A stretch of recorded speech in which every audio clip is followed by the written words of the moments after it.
Welcome back, everybody. We are here with the next installment of TikTok Summer Songwriting Series. Very excited today to be here. We have the artist, obviously, Melanie Martinez, artist and songwriter, and we have Michael Keenan, who's been her executive producer throughout her two big album releases and has been with her every step of her career. I am Bill Wordy. I am the director of the Bandier program for the recording and entertainment industries at Syracuse University. And this whole experience is part of a program with After School All-Stars, an absolutely amazing organization that works with students in under-resourced communities to give them every opportunity that they deserve and every opportunity they need. So today, in addition to speaking to all of your fans, Melanie and Michael, we're also going to be talking to some great students who are really looking forward to the wisdom you have to share, the insights you have to share, and probably some fun stories about some of the hit songs that we all know extremely well, especially if we are paying attention to TikTok at all. And of course, we all are. So welcome. Thank you. This is exciting. Thank you. Yeah, we're very excited to be here. Excellent, excellent. So let's get right started. I mean, Playdate right now is one of the biggest songs on TikTok, which is one of the biggest platforms in music anywhere. So ergo, you have one of the biggest songs in the world in Playdate, as far as I'm concerned. When you were setting about making this song, did you have any understanding that it was, I mean, you included this as a bonus track on your first album. Yeah, it says a lot. I mean, it doesn't sound to me like you thought this was going to be the single to end all singles. No, honestly, it was the biggest surprise ever, especially, 5 years later. It's like so unexpected, but I'm super grateful that people connect with it and resonate with it right now. It's one of my favorite songs, and me and Mikey have always loved it. But we felt like story-wise, it belonged more as a bonus track on Crybaby than on the standard album. It's so pretty, and it has such a unique sound. I think, like a lot of your music, you get classified as sort of like alt pop sometimes, which is one of these designations. Do you know what that means when people call you alt pop? Do you have we talk about this all the time. Like, genre doesn't really exist for us. Like, we are influenced by a lot of things when we make music. Like, sometimes we like having elements of all types of different genres. So it's kind of like this mashup and mix of everything that we've ever really been influenced by, I think, in our lives, and what we think sounds good in the moment. So everything's supposed to be a little bit genre bending and blended, Yeah. So that's actually, we have some questions from students that may come in as we talk. One of the questions from students, and you sort of just touched on this, so I'll check in with you about it. Zenaria Jackman from New Jersey asks, when you're writing a song, where do you start? So maybe we can pick this song and check in on that.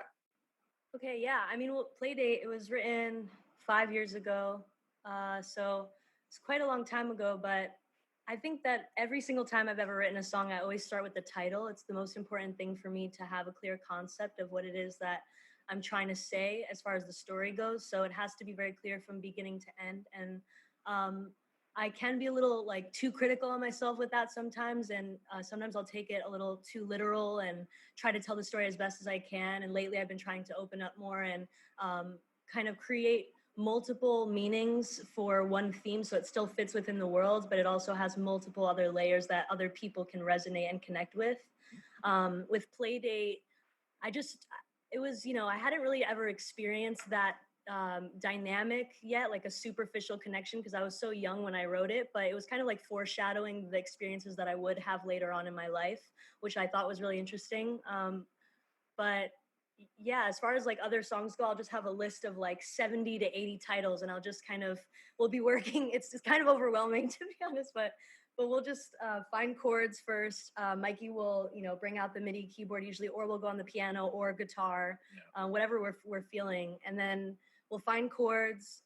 Sometimes we'll base it off of a voice memo. So I have a long list of voice memos that I'll just randomly, while I'm walking in the street or just showering or whatever, I'll just make a voice memo, and then I'll bring it into the studio later on, and we'll listen to them, and we'll see which ones compel us to write a song. And sometimes we'll move on it and we don't end up liking it, and then we end up just scrapping everything and saying, you know what, let's just find chords, we like a different instrument that inspires us, and let's just start from scratch and not be afraid to try a new idea. So it's all so dependent on the day really that we're having. Yeah, there's so many forms of inspiration. Like it could just be an idea that pops into your head, or it could be a sound that we find that's just random and interesting sounding. Like there's no like one answer, but it sounds like part of the process of songwriting for you both is being very open to inspiration and documenting it as it happens. Yes. Yeah. Definitely. There's never a wrong time to grab your iPhone, right? Yeah, exactly. The iPhone voice memos is one of the greatest tools that we all have. Yeah. Honestly, like every person that I know in the music industry at some point or another is using that app to make their ideas happen. Yeah, I think the Notes app is like the new Tin Pan Alley of the music industry. It's great. It is. Yeah, it's true. It's funny too, because like something about the quality of the way it sounds is desirable sometimes. So I'll even just put my iPhone over at the piano, and that'll be like my recording medium. I won't set up really nice microphones and really expensive gear. I'll just, airdrop the recording from voice memos of the piano over to Pro Tools and then start working on it. So I want to ask, because we're talking about songwriting and we're talking about composition and really kind of going from the beginning to the end of a song, with Playdate, Mikey, what was your earliest memory of Playdate in any context? Well, so Playdate was originally an idea that Mel thought of with our friend Jen DeSilvio. So it came to me almost as like a last minute thing, because I had done the other few songs on the Crybaby project, and then this one came to me, and I was like, oh my God, this is amazing. Like, I really want to work on this. So it was just the vocal with some interesting piano thing. Jen can play piano really well. So it was like this classical piano almost sounding thing. And the first thing that I did was find that main instrument that kind of, I can even pull it up and show you real quick. The main instrument that was in Playdate is, it sounds like. Do you want to play the demo first? Oh yeah, true. So I have the demo. this is what he was sent. So this is what me and Jen sent him over to Mikey originally. Yep. So 1 second.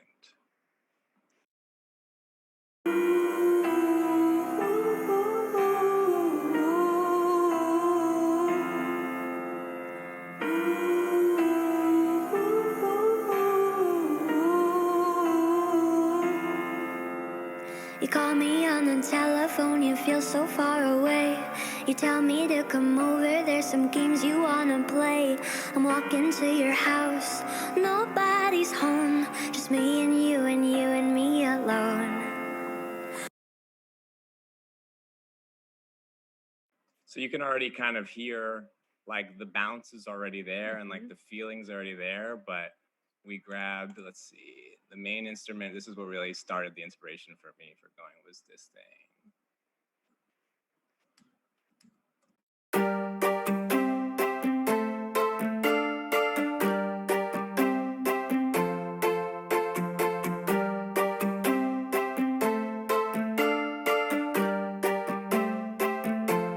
So that was the main instrument that started it all for me. I just thought that sound was so cool and interesting and unique.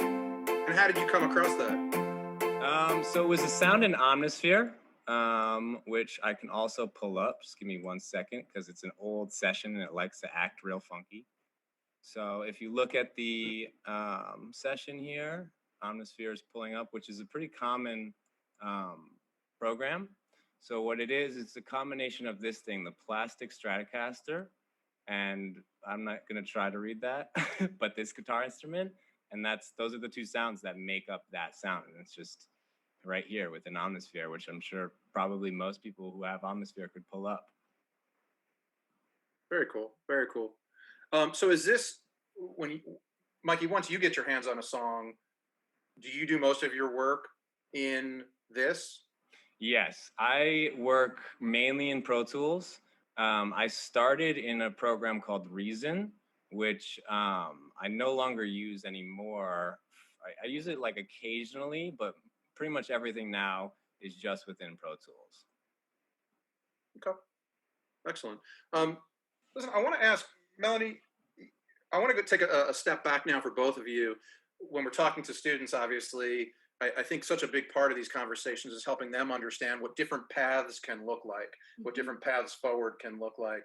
And I think these students, and frankly, most people listening, they take a lot of inspiration from your stories and the stories of other artists who've been able to kind of break out of the pack a little bit and find some footing as an artist. Um, can you talk just a little bit about maybe each of you lessons that you take away from your earliest days? Maybe there's a key decision that you did or didn't make. Maybe there's a key moment that could have gone either way, but it was really Yeah. important that you did this thing. Yeah, I think everyone's path is different. You're so right with that. Me and Mikey's path was so completely different. So the fact that we even crossed paths is so, I mean, it seems so unlikely, but it's very interesting for me. Like the way that I started was when I was younger, I was super into just writing poetry. So I was kind of like a writer prior to really making songs or anything like that. I didn't really write any music, but then I started to learn how to play guitar, and I taught myself how to play guitar just by looking up like YouTube tutorials and chord diagrams. Even when we, make music now, I mean, Mikey's just like still learning how to play guitar too, and he has like a chord diagram book that we'll just like pull out and just try to find cool chords to, like. This is the book. Yeah. This is how I translate piano chords into guitar chords. Yeah. So I started with guitar and then just started to write music, would mix my poetry with playing guitar and find melodies that would make sense with what I was writing. And then as, I started to go along, I just started to write my own music and post videos on YouTube. And then I auditioned for The Voice randomly. My parents saw this like open call listed online, and they took me to Manhattan. I almost didn't make it. My car like broke down on the way and stuff too. So it was a very interesting experience. But and at the end of the day, I don't think it's for everyone to go on singing shows. I think that they're primarily for people who want, like who need exposure for their music if they already have music out or something like that. But since I was a songwriter, and first and foremost, I'll always be a writer, it was really difficult for me to be on a show where I had to sing other people's songs. So that's just one like tip for anyone who's a songwriter and is looking for a path to have their music be heard. I wouldn't personally recommend going on a singing show. I would just recommend continuing to write music and to build up your catalog and to just put out music, whether it's on SoundCloud or however, really. I have to say, yeah. I'm gonna come back to Mikey in just a second. I have to say, Yeah. I love the story that you almost missed your ability to audition for The Voice because your family's car broke down. Yeah. I had to catch a cab. A really nice woman like stopped her cab for me and my mom, and we made it. So What stars align? Yeah, everything happens for a reason. I don't know. Well, I guess the more challenging, right? The more challenges, the more it feels like you really accomplished something when you finally get your moment. What role, Melanie, did music play for you as a young woman? I mean, you say you were a writer, and then that turned into songs. Like, what role did it fill for you as a kid? I just loved all creative art forms. So I loved painting, I loved photography, I loved writing poetry, I loved singing, I loved dancing. So music was kind of like the base for everything. Ever since I was a really young kid, my dad would play a lot of like whether it was old school like R&B or hip hop or even like the Beatles or the Bee Gees. Like he was into so many different influences, and that kind of in turn influenced me to love music and have an appreciation for music and to always be singing and wanting to just really listen to music any moment I could. So I think he was my biggest influence as far as like what got me really invested in music as an art form.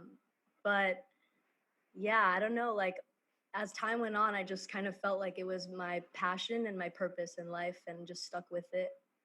And Mikey, what about your start? When did you first realize that music was something that you wanted to do, and how did you turn it into something that you could do? I mean, it's an interesting story because I started out in like school bands. Like I started as a drummer. I was a percussionist, and my mom really made me do a lot with that because she saw the talent early.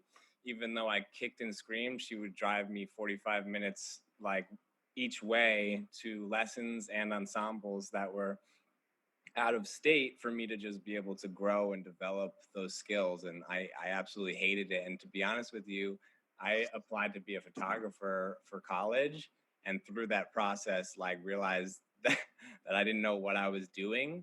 And then a friend of mine's older brother gave me a music program, and that was the moment where I was like, and that program was Reason, by the way. That's why I still kind of use it from time to time, because it's my original program. But that program was the light switch turning on of, oh, I can like be an entire band, and like I don't have to just be a drummer in a band, or I don't have to play classical music in a classical band or whatever. And that's kind of where, for me, like I was like, oh my God, this is what I can do, because now I can work on the music that I love listening to, which is hip hop and pop for the most part. So that opened up the lane to find a school, like a college for learning more about audio engineering and just the technical aspects of it, as well as giving me like the time and space to be able to just work. Because I think that that's the main like comparable aspect of both of our stories, and for every artist or producer or writer, is that you're gonna fall down time and time and time and time again, and you have to keep getting up, and you have to put everything into this. Like the amount of sacrifices that I've made on a personal level during my early years, like when I was in college and when I got out of college and was living in New York, is beyond what most people do. Like you have to put absolutely everything into it. Like there's no, well, I'm going to figure it out, or like we'll do this and that to make it work. It's just like you kind of have to jump off the cliff and just see if you can fly. And if you fall, you just figure out how to try it again, and you just keep going. And that goes for the way things sound in my productions as well. I have a lot of younger guys and girls that are hitting me up like, you know, what do you use for this, or what drums are those, or can you send me that kick or whatever. And to be honest with you, I use all the same stuff that everybody else uses. Like I use, you know, some Boy Wonder kicks or some Dr. Dre kicks or whatever. It's just like the same packs that everybody has. It's just about sticking with it until your heart tells you that it feels right and it sounds good, and then just being creative, you know? So here's a question for both of you that I find a lot of young songwriters, new producers will struggle with. You played the demo for Playdate, and then you sort of showed the evolution a little bit. Yeah. How did you know when Playdate was done? How did you know when that song was finished? For me, it's a feeling. It's like it's two feelings, I guess. Actually, it's wow, this feels really good. Like I can get up and walk around my room and dance to it by myself and feel like I'm performing it. That's always a thing for me. Is I just kind of pretend I'm the performer in front of the mirror. Is air guitar happening in those situations, or if there's a guitar, then yeah, 100%. I just want to make sure. Yeah, I mean it's a side of me that no one really will see ever. It's a very personal side of me. But then the other side of it is the nerves of sending it to Mel in this case, of being like, I hope she likes it as much as I do. What about on your side? Yeah, well, on my side, usually both of us know pretty well. Like you'll send it to me and you'll be like, I could always tell. I feel like you do have that gut instinct, and it's always right. Like there's never been a moment where it has been, you know, like we're mixed matched of like, this is my gut instinct, and I'm like, no, this especially is the not. more we do. Exactly, yeah, for sure. But yeah, I mean, it was kind of instant. You sent it over, and I was like, it totally transformed the song for me. I mean, because for me, all I had to base, you know, the song off of was really just that piano line and my voice the whole time. So he really transformed the song and made it into something completely different, and added all these story elements that really built out the story even further. Like that little like breakdown that you do, you should play those like sounds, like the audio sounds that. Yeah. Yeah. So I can touch on that real quick. There's in the session, I kind of color code all of my stuff so that I know where I'm at. All of these yellow. If you want to break this down kind of slowly so anyone watching can really understand what they're looking at, that would be awesome. Yeah. Let me take this real slow. So within this session, this is everything that makes up Playdate. And I color code things so that pink is vocals, just so that I know where everything is. And if anybody else opens the session, it's easier for them. So the red one is always where everything is going to. That's what we're listening to, what comes out of there. All of these green ones are different, like reverbs, which is like an echo, like kind of make it sound like you're in like a big gymnasium, or little effects like that. And then pink is all of the vocals. Purple. Pink or purple, yeah. I mean, it kind of looks pink here and purple here, but and then Just blue is usually just like main instruments as well as these ones. And then red is always bass for me, which in this case was kind of an 808. And then orange is always all of the drums, which always get bussed to their own drum bus, which, you know, people who work on music know what I mean. But if you don't work on music, this is just basically all of these things come together into this track so that they all glue together really nicely and sound like one unit rather than several different things. And then what we were just talking about now is all of these yellow tracks, which are different kind of like, I don't really know what to call them besides like almost Foley sounds. They're just like sounds from almost that you would expect in like a TV show or something. So I'm going to show. Are those actually like sounds that, can you play one? Yeah, I'm gonna show a few examples real quick. So here's like just kids laughing, which is in the song. And there's another one here.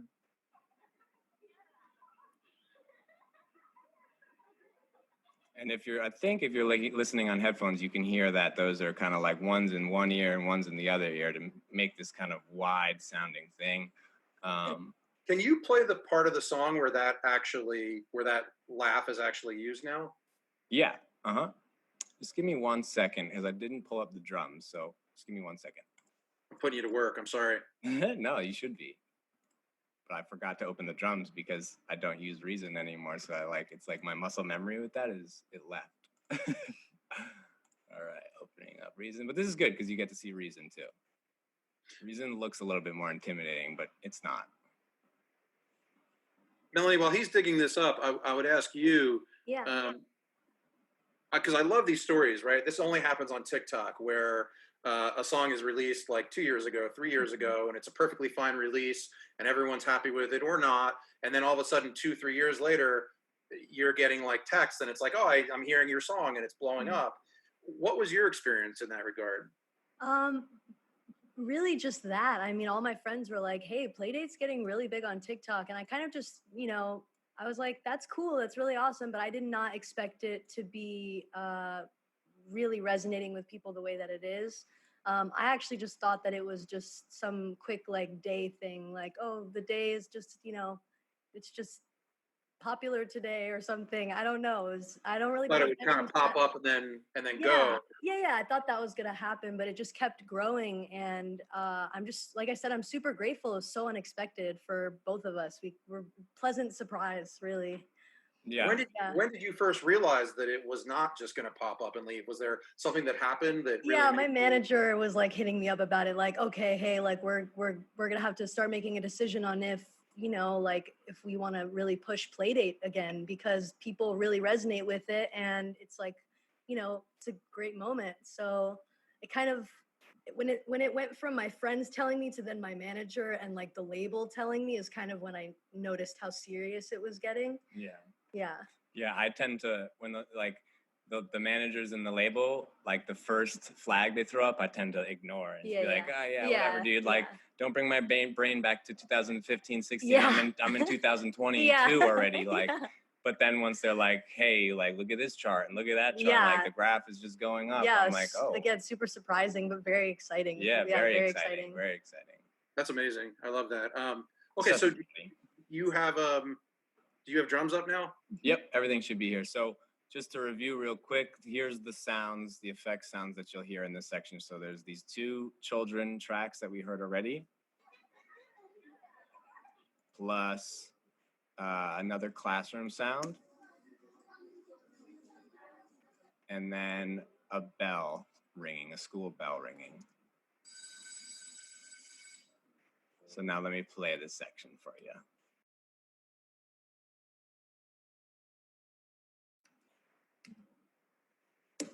I guess I'm just a playdate to you.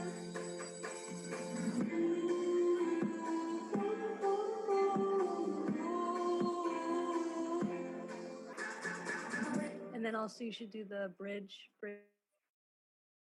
That's so cool, because honestly, I mean, I've heard this song 500 times, and I don't know that I had consciously picked out the laughter. And now, of course, I'll never hear the song and not hear the laughter. Maybe I'm just not a careful enough listener. Maybe I didn't catch that part, but that's amazing. You guys are muted. There we go. Sorry about that. Yeah. What I was saying was, yeah, we don't want them to be too upfront and too loud so that they're distracting.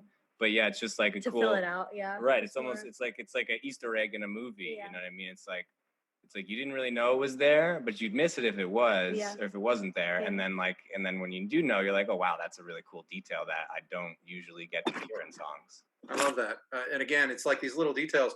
As we talk about songwriting, and we're working with young songwriters as part of the After School All Stars program, what makes a great bridge? Do you think about it as like a sort of distinct part of a song? Some writers love a bridge. Some writers can't stand a bridge.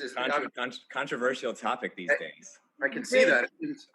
Yeah. So like the way I feel about the bridge personally is it's so up and down for me. Sometimes I'll have the bridge so set up and I'll be like, oh, this is definitely the bridge. I already know that this part fits the bridge perfectly. And other times, more likely, I will actually skip the bridge the first day that we write and come back to it because I feel like the bridge is such a departure for me personally. It's almost like this like other moment for you to like be able to like explore more on what the song is or expand on what the song and the story can be. So sometimes I feel like I have to like be in a different like mindset or perspective to come back to the song to be able to fit that difference of what that bridge should sound like. Sure. And that's honestly a lot of the time it was like coming back to the song and then writing the bridge last. So yeah, I don't think in anything I really work on the bridge happens on the same day as the initial like thought. Yeah. But the only thing that I was going to add to that was, you know, like you don't have to be super strict about like, format, I have to have. There has to be a pre-chorus going before, or there has to be a post-chorus. Like, we don't like. Whatever works. We go back to what we were saying earlier. How do you know a song's done? Because it feels right. You feel it. It's a gut instinct thing. Because it's important to say it's done and not go any further than that. Like that's part of being good at making a song is like being able to know when to stop. Yeah. So like, and also having the confidence, I think, and I would love if both of you would maybe comment on this, but the confidence to put music out. We're all too often folks just work on their songs forever because if they never release it, it can't flop. Right. Or because they're anxious about what people are going to think about it. Or then you get into Axl Rose territory where 12 years later you get a new release or something like that. Is it hard sometimes to just let go? You can go first. I mean, we're working on an EP right now we've been working on since, I don't know, I guess since this time that we've been working on K through 12. So it's like a lot of these songs we wrote during that time. And then also like we wrote new ones too in like the past year or so. So, and we're still to this day, like when this is over, we're going to have to talk about the EP songs and talk about what we want to fix and what we want to change. So it's like, you know, you could go forever and ever and continue to add things and continue to take away things. But you don't really know until you have that gut feeling. Like that gut feeling definitely exists and it definitely tells you, okay, this is done and it's ready, you know? And once you feel that gut feeling, I think it's just a part of being in tune with your intuition, being in tune with what your body is telling you about your art, you know? I just want to make sure you know, because I have friends there, that Atlantic Records did not tell me to ask you that. Okay, this is not them passive aggressively trying to get you to hand in the EP. That's not what's happening. Yeah, I'm glad. I'm kidding. I'm totally kidding. But you're laughing because like the truth is always funny, right? It is. It's always so funny. It is. Yeah. Right. It is. You know too well. Yeah. Mikey, what about you? Yeah, what I was going to add to that is, you know, part of the experience and growth of getting better at music, like part of that is putting it out because it changes your perspective on listening to it. Like when something comes out, the first thing we do is go to Spotify or Apple Music or whatever streaming service and like just listen to it from there, because it's like, I don't know if it really necessarily sounds that different. It's just like, because it's not coming out of my Pro Tools anymore or out of like, you know, my box folder where I'm storing demos, like it just, there's a different feeling, a different perspective. And like, you know, I remember when K through 12, the album came out, we were sitting in a hotel playing it off of Beats Pill. And it was like, wow, like it's out, like it's a different feeling. But also something that I like to tell people when they get a little stressed out about quote unquote finishing a song is there is no such thing really as a finished song, because as an artist, you're always growing and you're always like learning new things and stuff. So you have to kind of think of it more as a snapshot in time. Like, because all the songs that I've put out in the past, or you've put out in the past, now, sure, we could probably make them better, but it's because we put them out and we went through everything that goes along with that. And then we did other stuff and experienced other things and just learned new stuff. Like right now for me, I have a new set of speakers that's changing everything for me, because I can hear things differently and it's just making everything improve. But I could have never gotten to these speakers. Even if I did get them earlier, I wouldn't have been able to understand, because I had to go through like problem solving like over and over again to really understand how to make things better. And part of that is songs coming out. Yeah, it's true. Hopefully. So I want to talk about K through 12, because you put out a whole movie, which is something that we should definitely talk about. Yeah. Before I move on from sort of some of this hardcore songwriting stuff, I just want to ask, number one, well, my first question is, if you had to pick one songwriter or producer, or maybe a couple of songwriters and producers to tell the students that are watching this, hey, if you really want to study songwriting or you really want to study production, here's someone that I think is really worth your time. Does anyone come to mind that either you used when you were coming up and, or you're using now to continue to teach yourself? I think it's just about what you like, Yeah. learn from everything that you like. There's a reason why you like it. Yeah. And So like, instead of just liking it, you can actually pause on it and kind of pull it apart. Totally, yeah. Whatever right. your favorite songs are in that moment, like look who made them, and then look at more info if there's interviews or something with those songwriters or producers, and see how they made that song. And Right. That's Yeah. another cool thing, is that some of the streaming services now offers. You can look at those credits right on the song and be like, oh, like I like this song and this song, and it just so happens that it's produced by the same person, or like has just one name in the group that like is common, and you're like, oh well, like so maybe I should check out that writer or that producer or whatever, you know what I mean? Yeah. Like it's interesting. You could just kind of see everybody in the process and find out why you like what you like. Yeah. And you both still do that? Well, I do. You do, yeah. I do. I'm a little jaded. I like can't hear a song without being like, what is that snare? Yeah, I have like a definitely less like I don't have that same type of ear, because you're a not in the box producer. as much, yeah. No, I don't really know actually a lot about any producers or songwriters or anything, but I believe in following your intuition when you're making music and art, and just in life in general. So that's kind of what I base everything off of, is just my intuition.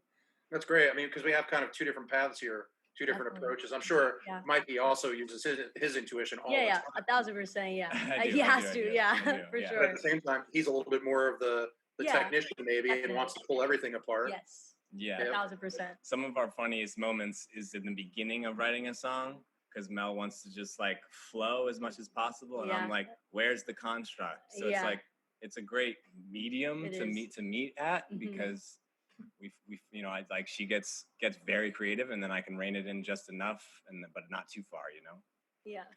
So just to remind folks, you're watching the TikTok and After School All Stars Summer Songwriting Series. We're teaching some great students that are part of the After School All Stars program, all about songwriting, all about production, and these are students in under-resourced communities. So this is a fantastic thing. We're really trying to make sure that these students have a voice and have a clear path forward. I want to transition now into K through 12, because you didn't just put out an album, you put out a whole movie. Yeah. So could you share a little bit about why that was important to you? Yeah, I mean, well, when I made Crybaby, I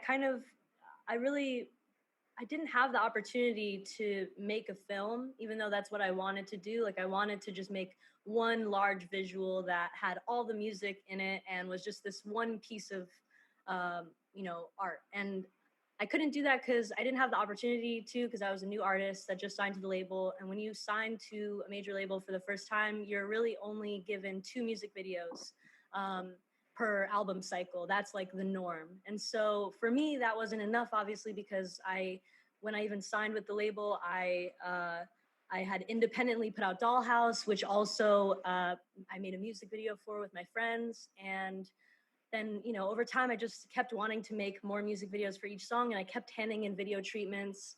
And again, with that, it's like, if anyone also is listening to this and wanting to write music videos or write film or any visual piece, you know, of art, I think it's really important to, again, just like, no matter how you do it, whether it's in your notepad or in a notebook or on your iPad or in Final Draft, and you're learning how to use Final Draft through a YouTube tutorial, you know, which is what I did.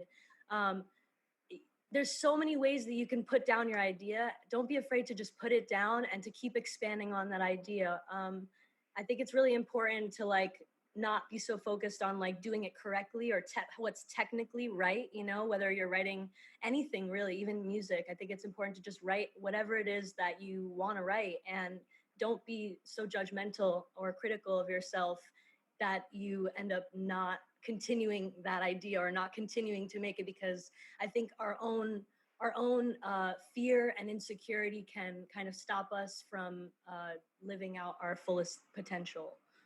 At least it did for me a lot of the time. So that was the one thing I had to beat, was my own insecurity on writing a script. You know, I didn't know how to write a script, but I knew I was going to do it. And that's kind of, I feel like, the energy for everything that I do. I don't know. Yeah, that goes back to putting in the 10,000 hours. Like, there's no such thing as being like, I can't do this. Yeah. There's no such thing as I can't. Like, yeah. You got to figure out a way. Yep. There's always a way. I love that, the 10,000 hours idea. We hear about that a lot. Yeah. And it's so important that people just put in their time. Yeah. Right? Definitely. I'm sure you guys each got better and better and better. Yeah. As you kept working at these. Yep. Yeah. Talents. Yep. Yeah. Yep. Now I want to ask you, you know, Mikey and I are sitting here in the dude uniform. We've got our t-shirts on. Aesthetic has clearly been something that's really important to you. Mm-hmm. Why? Like, how does aesthetics shape how you sort of see fans experiencing your music, or experiencing, sort of, not to talk about you in third person, but to talk about you in third person? Melanie Martinez, like what role do the visuals play? Because I'm wondering if there isn't a connection between the movie and your aesthetics in general, and how this all kind of helps bring your music to life. Yeah, I mean, I think me as a person, like, I have a very specific style, you know, just like everybody has like the clothes that they like wearing. I like wearing specific clothes and dressing a certain way. And I also collect, you know, vintage toys and stuff like that. So my house and my environment and the things that I surround myself with are all, you know, within that same style, and that translates in every part of my music. It's not just like a phase, you know, that I'm going through. It's like, this is my art. This is the stuff that I like, and it translates through my music and my art the way anything really would in my life. For you, it's all about sort of like your own expression, and that can take place in video and music. And yeah, exactly. And Mikey, no disrespect intended to the t-shirt. No, it's fine. I'm a pretty plain t-shirt kind of guy. Yeah. My t-shirt is actually the After School All-Stars. It's the Summer Songwriting Academy t-shirt. So normally I'm wearing like absolutely fashion-forward things. I just happen to be wearing them today. Wait, can we see it real quick? You were off screen. Let me see. Oh, sorry. This is the... oh, nice. Cool. That's cool. Is it like tie-dyed too, kind of? This is a little bit of a tie-dye, a faint Awesome. tie-dye. Yeah. That's a nice shirt. Yeah. I would rock that shirt. That's a nice shirt for me. We'll get you guys. We'll get you both please. a Summer Songwriting t-shirt. Please. I feel good about our chances of getting that to happen. We're going to start to wrap up in a bit. When we look at K through 12, obviously this is an album that really tells a whole story, which is in part why it works so well as a movie. When you were writing it, you talked earlier about how you start off with song titles. Mm-hmm. Was it kind of a similar thing for K through 12, that you sort of had these chapter titles in your mind for this whole story? Yeah, so the way I kind of just set it up, like, okay, school is the general theme, and now how can I, you know, I guess think of just a million different things that could fit into that category. So just like Crybaby, it was all like about, you know, childhood and nostalgia. And so it's the same thing. It's like, you just think of titles that would fit within that theme. And so we would just, you know, sit down and just think of literally anything we could think of, just write it down and try things out. And sometimes, you know, we would work on a song and be like, all right, this sounds really cool. Let's keep going with this idea. And the theme doesn't fit it. And it's very clear when that happens. We're just like, this isn't working. There's no real story that's like happening naturally. So then I'll just move on to another title and then just start with that title. And just really, it's for us, it's like about fitting the theme of the song and the title with the music and making sure that they make sense together and that they're in harmony and not conflicting with each other. Yeah. And Fire Drill is the new single, Yeah, which I think you just, yeah. I mean, it's off the, sorry, go ahead, please. Yeah, Fire Drill is the ending credits song on K through 12, which I wanted to put out a long time ago, but it was just, you know, it's like anything with music and stuff, releasing takes time and whatnot. So it's finally out now, which I'm super happy about. But yeah. And that must have been the decision you made, yeah. right? Your manager was sort of thinking about, well, do we go back, you know, to Playdate, or do we go forward? Well, yeah, it was more so like, you know, Playdate is this, it was more like Playdate is doing really well.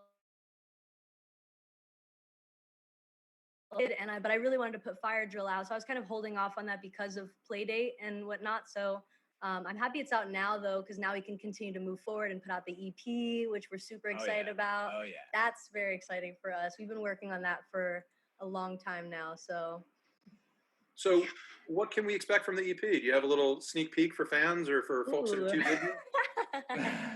I don't know. It sounds like maybe we're not sure what we can expect from the EP yet. You're still deciding. No, yeah. Well, we've decided on the songs. It's just more so about finishing them. Like there's right now the dilemmas that we're having with it is like one of the songs I know for sure that I want to be on the EP, but I'm having trouble with the way that I recorded the first verse. I'm thinking maybe I should recut the vocals on it, you know? So maybe I should change the intro, you know, instrument sounds. Like it's little things like that where we're like, okay, like how can we make this song the best that it could possibly be? You know, given that we're about to put out this EP soon and we want it to be, you know, the very best and we want to feel proud of the work that we've been working on. Mike, I feel like you so badly want to hit play on something new. No, I more actually brought this up so that she could see options of things to talk about if she wanted to, because we have some examples of, you know, songs from K through 12 that, you know, these are more of the original demos. Like before when we were talking about not necessarily needing to be. This is something, that's very interesting, actually. Yeah. Right. So we were talking about this and how, you know, just to give people an idea of how much a song can transform. Like you can have the starting idea of a song and you can write down, you know, what you think it is in that moment, but then you don't like it and you're like, I like this piece, but I don't like this piece. And this is kind of what we mean by like knowing when a song is done. It's like, you just keep going until you feel like it's right. So there are these early versions of songs, like the songs that had original versions that we ended up transforming and working on even more to make them what they are today are Class Fight, Detention, Principal, and Teacher's Pet. And so, for example, Class Fight had, actually maybe do Principal because the production is different, but it's like there's two of them, yeah. Well, okay, so whatever the one, was it the original one, the first one? Yeah. Okay, so Principal, the first version that we ever made was in a hotel room, and it was on the OP1, right? You had your little the OP1, yeah. Yeah, we had this little OP1, and we were just like, you know, just trying to figure out how to make a song over little sounds from this thing, and I love it. And so we wrote this original version of the Principal, and it had the same lyrics and the same kind of flow, but it was completely different vibe as far as like being anywhere near finished. So we'll just play you some of that so you can hear the difference of what it used to be. Forgive me if I play the wrong one first. I might need to switch it. Let's see. Yeah, let's see. I think it might be that. Sneaky, greedy, money seeking, always peeping, fucking creeping. Got it on the down low. Is how you think you always sneaky. What if I had told your mother her son was a cruel motherfucker? It's not just me, it's everybody who thinks that you're fucking ugly when you come and hurt us just so you can get your money. So it's like another version. There's a second one. Yeah, but not the chorus, the verse of that one. Yep. Yeah. Second, one more.